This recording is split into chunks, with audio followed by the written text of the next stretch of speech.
بسم اللہ الرحمن الرحیم۔ اکثر لوگ سوال کرتے ہیں کہ آقا صاحب نماز کا دل نہیں کرتا، کبھی نماز پڑھتا ہوں کبھی نہیں پڑھتا۔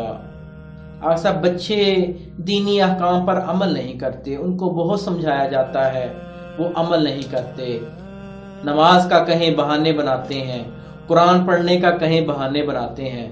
بلکہ فقط بچے نہیں، بعض اوقات بڑے بھی یہ سوال کرتے ہیں کہ آقا صاحب نماز قضا ہو جاتی ہے، آقا صاحب جہاں کہیں دینی محفل ہو بیٹھنے کو دل نہیں کرتا، جہاں کہیں عالم دین کی علمی محفل ہو، علمی گفتگو ہو رہی ہو، بیٹھنے کو دل نہیں کرتا۔ کبھی نماز پڑھتا ہوں کبھی نہیں پڑھتا، کبھی کبھی جھوٹ بول دیتا ہوں، یعنی توبہ کرتا ہوں پھر گناہ کرتا ہوں، اللہ سے معافی مانگتا ہوں پھر گناہ کرتا ہوں، آخر انسان ہے۔ لیکن آئیں آج آپ کو ایک ایسی دعا بتاتے ہیں کہ جس دعا میں اس کا حل موجود ہے۔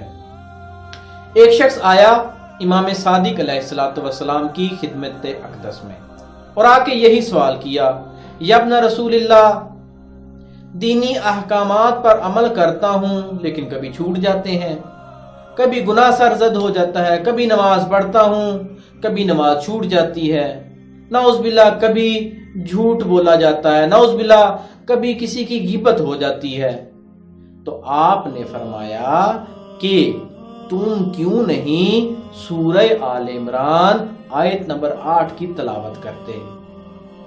تمہیں چاہیے کہ اس دعا کو روزانہ کثرت سے تلاوت کیا کرو۔ کون سی دعا ہے؟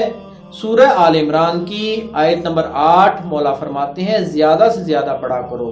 بسم اللہ الرحمن الرحیم، ربنا لا تزغ قلوبنا بعد اذ ہدیتنا وہب لنا من لدنک رحمہ انک انت الوہاب۔ اے میرے اللہ ہمارے دلوں کو ٹیڑھا، ہمارے دلوں کو کج، ہمارے دلوں کو ٹیڑھا نہ ہونے دے جبکہ تو نے ہمیں ہدایت دی، اور اپنے پاس سے ہمیں رحمت عنایت فرما، بے شک تو بہت بڑا عطا کرنے والا ہے۔ اسی طرح روایت میں ذکر ہے کہ جو شخص اس آیت مبارکہ کو روزانہ 112 مرتبہ تلاوت کرے گا تو اس کا بہت جلد اثر ہوگا۔ لہٰذا اس آیت کو تلاوت کرنے کے نتیجے میں اس کا جو دل ہے وہ اللہ تعالیٰ کے احکام کو بجا لانے کی طرف مائل ہوگا۔ وصلی اللہ علی محمد وآلہ اجمعین۔